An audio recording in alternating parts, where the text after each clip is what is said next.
does Ole Miss has a first shot, like a true first shot at making it to the college football playoffs. They just brought in the number 3 Georgia Bulldogs to Oxford, Mississippi, and beat them by 18.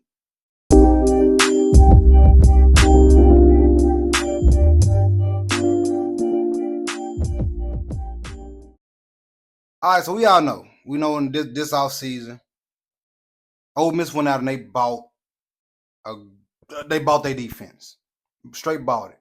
Sam Pittman quote: "That's Louis Vuitton, okay? This defense that they went out and bought, they spent their money well. They spent their money real well.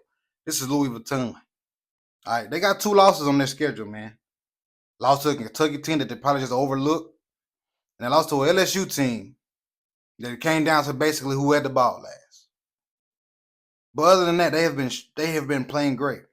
They beat Oklahoma 26-14, Arkansas 63-31. That game was not as close as it turned out because they blew Arkansas out the water. Then they're going to beat Georgia today 28-10. The offense is electric. And their defense is punch mouth. And I mean punch mouth. All right, today, total of 5 sacks. 5. Total of 5 sacks today. Total of 9 total tackles for loss. 5 deflections. Okay? 5 deflections. You know, how do you get those on the defensive side? This is when you have an amazing defensive line, an amazing linebacker core. If your front 5, right? Your front 4, I'm sorry, can cause havoc in the backfield and cause the quarterback to have to get rid of the ball before he wants to, you're going to get pass breakups. You're going to get interception thrown as Carson Beck did. You're going to get pass deflections. You're going to get all those things when your front 4, or some say your front 7. Your front 7 can cause havoc in the backfield. And that's what happened today. Look at some stats. Carson Beck, 20 of 31, 186-yard passing, 1 interception OTDs, QBR rating of 56.3. Let's get Dart on the other side. Dart, 13 of 22, 199, 1 TD, 1 interception, 89.7 QBR rating. Dart got shaken up, brought in the backup, Austin Simmons, 5 of 6, 64 yards, no touchdowns, no interceptions, 99.7 QBR rating. It looks like when Jackson Dart gets out the way and goes to the lead, because I think he will, it like they got confidence in their back, in the guy behind Dart, to come in and keep this train rolling here in Oxford, Mississippi. Go check out some rushing. Georgia couldn't really run the ball because, like I said, this defensive line for Ole Miss is absolutely amazing. Frazier only carried about 12 times for 47 yards. ETN, 6 of 24. I don't know what's going on with ETN. I know he's been shaken up and hurt, but I really figured that he was going to be the main back coming from Florida to Georgia. I thought he was going to be the main back. So that was mainly the starters, you know. Then you got Carson Beck, 8 carries, negative 20 yards. Cash Jones, 4 carries, negative 3 yards. Not going to do much there. Then you go to the other side. Jackson Dart was able to make plays with his feet. 8 carries, 50 yards. Bentley, 13 carries, 28 yards. 1 TD. The only rushing TD that they had.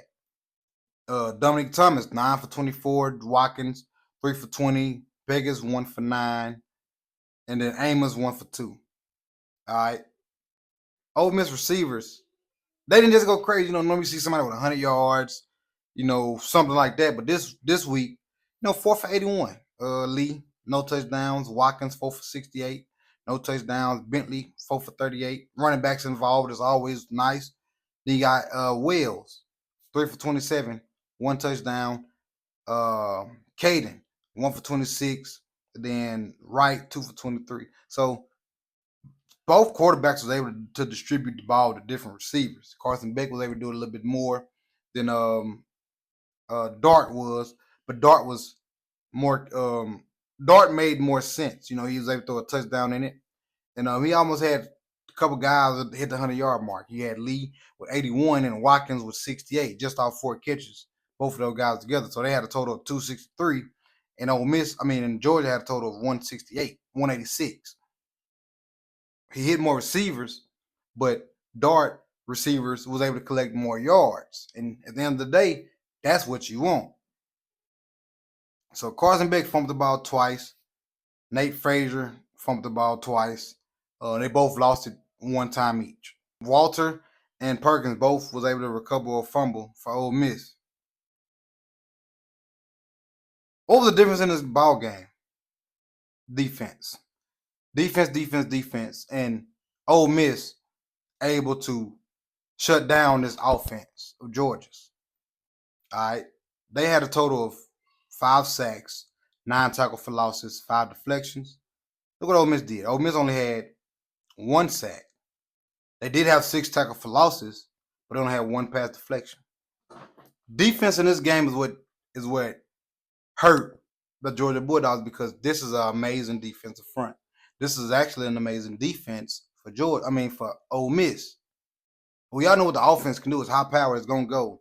Their starting quarterback in Dart is shaking up a little bit. He got shaken up against, I want to say Arkansas, but he's not going to miss a game. He's a dog. He's a warrior, and that's what Ole Miss has. That's what Lane Kiffin has over there at Ole Miss. We know he's going to have a high-powered offense, but this defense is not like what we're used to seeing at Ole Miss. Yeah, they used to having a okay defense, but this here is, man, this defensive line be the best in the country? Could this defense be one of the best defenses in the country? 1,000% it is. Top 5? I don't know. I could put them there top 5. Just the defensive line alone. I don't know, man. Ole Miss is really cooking here. They got a real big shot, of making the playoffs if they can win out. You know what I'm saying? Because tonight you got LSU and you got Alabama playing. Whoever win between them, determines whether they make it or not. But Ole Miss has left Florida, Mississippi State. Those should be 2 dubs easily. 2 dubs easily, and I don't see why they won't make it to the college football playoffs. With Alabama and LSU, one of them losing, they already both have 2 losses, so that's gonna push them out the way. So, could one of these teams be seen? Could Ole Miss possibly be seen in the SEC championship? Versus who? In my opinion, they'll most likely be playing I don't know, Alabama, maybe. Pretty sure they'll be playing Alabama. I think it's gonna be Alabama, Ole Miss. I don't think, but I can't sleep on Georgia. This is just a Georgia team now with 2 losses. So it's still in the air. It's still, we don't know. But I think it's gonna be Ole Miss. I don't think Ole Miss is gonna lose. Georgia has shown that they like to play tight games, okay? And what Georgia has coming up next, Georgia has Tennessee to come up, Massachusetts, and Georgia Tech. That's what they have left. Tennessee ain't going to be no pushover game. Just going to tell you the truth. But should they win it? They should. A lot of folks thought they should win this game.